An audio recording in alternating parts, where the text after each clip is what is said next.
Assalamualaikum warahmatullahi wabarakatuh. Namek namuk entago waninggapka. Yang terhormat manajemen pelaksana program layanan dalam lingkup program pemanfaatan hasil kelola dana abadi kebudayaan. Yang saya hormati seluruh masyarakat Indonesia, khususnya masyarakat Papua. Perkenalkan, saya Sri Winarsi dari Merauke, Papua.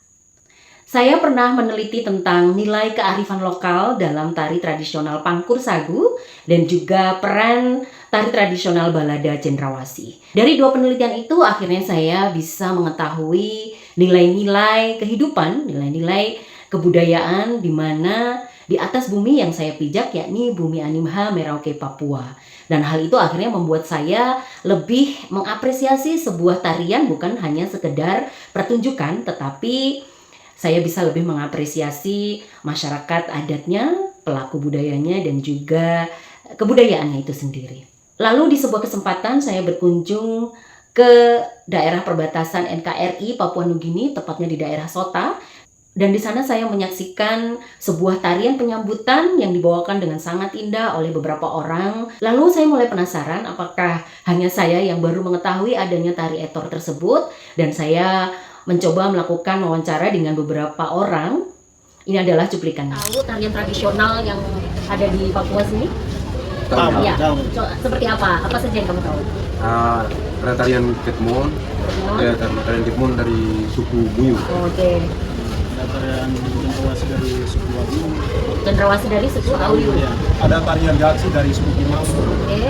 Ada tarian dari Mati tapi suku Tamario, tari-tarian kupu-kupu. Nah, jadi ada tari kupu-kupu, tari Ketmon, kemudian Gaksi ya. Nah, kalian pernah dengar tidak ada tarian namanya tari etor?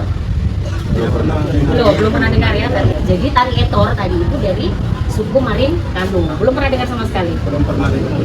Kalau misalkan itu mau dikulik, kita mau kaji, kalian penasaran tidak kira-kira? Sangat penasaran. Karena akan memperkaya warisan budaya suku Marin ya. Di Papua yang saya tahu itu ada Pangkur Sagu, terus Mambo Simbol. Itu saya bisa bicara. Karena sering ditampilkan ya. Iya.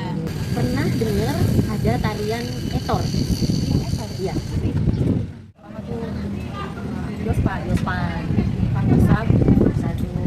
Yang dari kampung dari tarian Tari kupu-kupu. Jadi belum pernah tahu atau familiar dengan tari etor ya.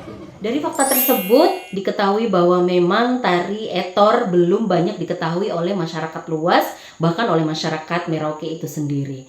Dan hal ini membuat saya merasa ini sangat disayangkan karena kebudayaan yang sebagus ini, seepik ini tidak banyak diketahui oleh masyarakat dan nantinya akan menjadi budaya yang punah, tidak diketahui oleh generasi-generasi berikutnya.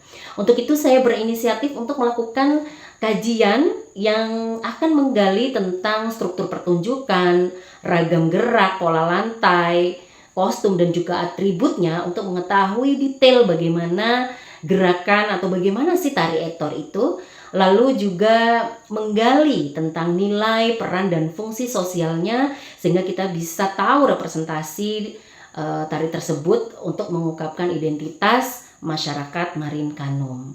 Dan kajian ini menggunakan pendekatan etnokoreologi yang akan menggali dua dimensi, yakni dimensi tekstual dan dimensi kontekstual, di mana tekstual yang tadi menggali tentang struktur pertunjukannya, seperti apa geraknya, pola lantainya, dan dimensi kontekstual kita akan menggali nilai, peran dan juga fungsi sosialnya sehingga kita bisa mengetahui identitas budaya Marin Kanum yang direpresentasi melalui tarian etor. Untuk pengumpulan data saya akan menggunakan observasi langsung, menyaksikan tarian etor yang dibawakan secara live dan mendokumentasikannya untuk mengetahui spesifik dari tiap-tiap gerakannya. Dan juga menggunakan wawancara mendalam dengan beberapa narasumber.